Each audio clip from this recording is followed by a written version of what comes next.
Welcome everyone, Farmer Cop here. This is going to be a video to teach you kind of what the best crops, at least in my opinion, are to grow and why. This is not a look at what the most profitable crop is. This is where we're kind of considering all sorts of different features and factors when it comes to different crops and why you might want to choose these ones. This is kind of the best bang for your buck kind of crops, at least in some ways. Now, not to say that some of these don't require fancy or expensive equipment. This is kind of looking at, the best value for the labor and the equipment that you put into it, not just comparing what the best profit is for a crop on a specific area. If you're curious about that, I do have a video out that's the most profitable crops in Farming Simulator 25, or shows you the profitability for every single crop, I guess I should say. So anyhow, what are the best crops to grow and why? First, a great crop for any starting farm is going to be canola. That's why it's first on my list here. Most starting farms on most maps will give you the equipment to grow and harvest grains, such as canola.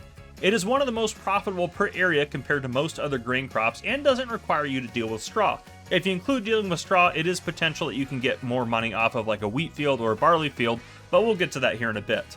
If you do happen to start with a planter, not just a seeder in your starting equipment, I would actually recommend that you do sorghum over canola as it grows faster and actually makes slightly more profit per acre than the canola is going to give you. Soybeans is also very close in profitability to canola and sorghum, so if you wanted to do soybeans as well, you can do that. But just remember, most starting farms are going to give you a seeder, which allows you to plant canola, and most starting farms aren't going to give you a planter, which is what is required for soybeans or sorghum. Soybeans used to be one of the best crops in Farming Simulator 22, personally, I think at least, and it did require a seeder in FS22, though it could be planted with a planter, so that's one big change here that I think you guys should pay attention to there. But anyhow, canola is definitely my first on this list.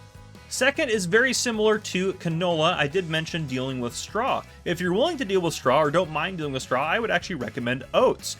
If you do not mind, again, working with straw without selling the straw, it isn't really worth it to do oats or any of the other grain crops such as barley or wheat. But if you are willing to just pick the straw up using like a forage wagon or a baler, especially if you have that equipment on the starting farm for whatever map you're playing on, or you just happen to be able to, get a hold of a forage wagon or something like that, this is a really good one to do. Oats is probably one of the best per profit per area when you include the straw as well when it comes to like grain crops. Also too, it requires a seeder, which again, almost every single starting farm is going to give you, and it requires a harvester with a grain header, which again, almost every single starting farm is going to give you that to be able to make it easier for you.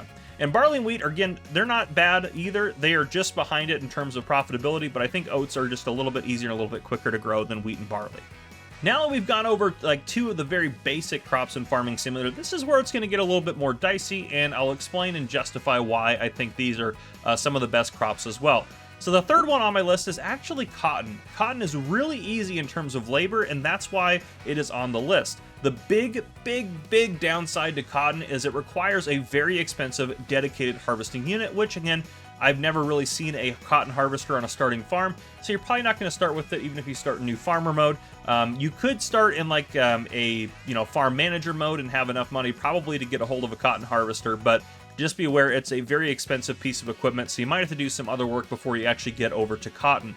And with a worker on this, you can just hire a worker, it'll harvest that whole field, you never have to worry about unloading it. The worker will just drop those cotton bales off anywhere on the field as they go and as they fill up, so it's pretty easy in terms of labor because you can just set a worker and kind of forget about it. And other than that, the care for it's very easy, you just have to use a regular planter. Again, you can't use a seeder, so that's another thing that might cost you a little bit more money. But you can use a regular planter to plant it, and you're pretty much good to go. You just got to fertilize it and take care of weeds depending on your settings and everything like that. The only downside, again, to cotton is cotton harvesters, like I said, are very expensive. But even with that, this is a low labor crop that is worth it to invest in the machines if you can get a hold of it, because cotton sells for a ton of money. You can even use cotton to make, clothing eventually. You can use it to make fabric and clothing if you want to invest in some production chains, and you can actually make a boatload of money doing this.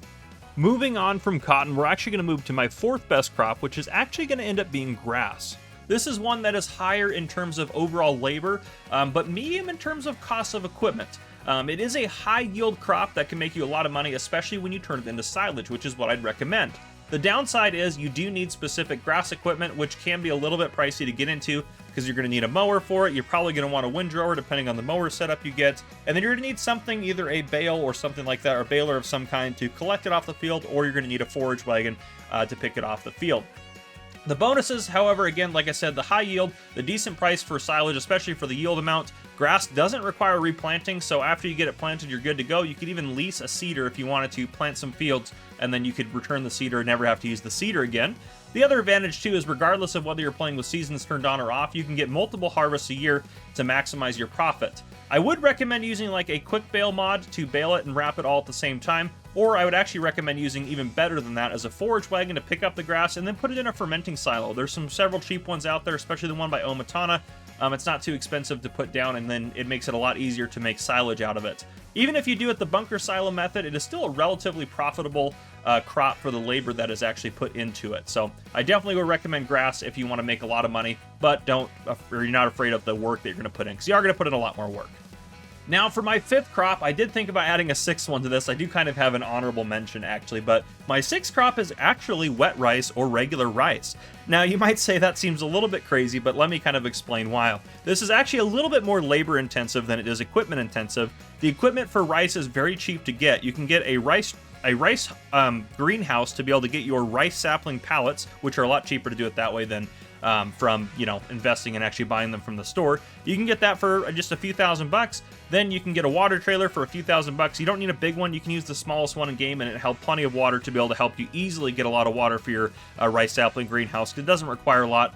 The rice transplanter is only $25,000 to plant your rice, and the rice harvester, a dedicated harvesting machine, is only $100,000. So it's actually pretty cheap compared to other crops to get into, so that's why I recommend it. And you actually can make a lot of money on it. If you haven't seen my series on Hutan Pantai, where I'm trying to make a lot of money on doing rice, if you check that series out, you'll see how much you can actually make on doing rice, even with only a couple of fields. So it's fairly profitable. The only downside to rice is you do have to pay for a rice field, which can be a little bit expensive.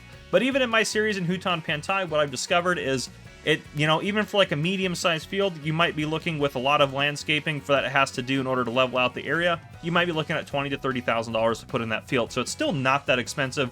It's actually way cheaper to landscape that way than to actually flatten it out using the landscaping tool. So it's not as expensive as you may think. And it grows fairly fast, so it's pretty good in terms of that, and very easy to care for. Actually only requires one fertilizer state too, which can be put down with the rice transplanter itself, so you don't actually have to have a fertilizer spreader to do that. So rice is very, very, very, very profitable in terms of what you can do with it and everything like that. And finally, my kind of honorable mention that I thought about instead of rice, but I think is not as good as rice, is actually sunflowers. Sunflowers is fairly low labor, and it doesn't cost that much money to get into the equipment. If you're starting on a starting farm, you'll have to invest in a header for your harvester most likely, because you'll need a corn header or a specialized header, and you also will need a planter instead of a seeder to actually put it down in your field. Those are the only two investments that you're really going to have to put in to be able to get a hold of it and get rocking and rolling with doing some sunflowers. The other reason why I put this one in here instead of others is you actually make pretty good money off of the area. If you do sunflowers, you're going to make similar to what like canola will make off a field for the same area and stuff like that. In addition to that, you can get specialized headers like Helianthus headers to be able to harvest 50% faster, which is going to save you actually quite a bit of time and money too, which kind of cuts back on the labor costs for this, which is quite nice. So that's why sunflowers is kind of my honorable mention there in 6th place. But anyhow, if you guys enjoyed this video, please drop a like down below. If you haven't already, hit that subscribe button up on screen to join the Farmer Cop channel, and turn on your notification bell so you don't miss any future videos I may post. This has been Farmer Cop. Thank you guys for coming and watching. I'll see you guys in the next one.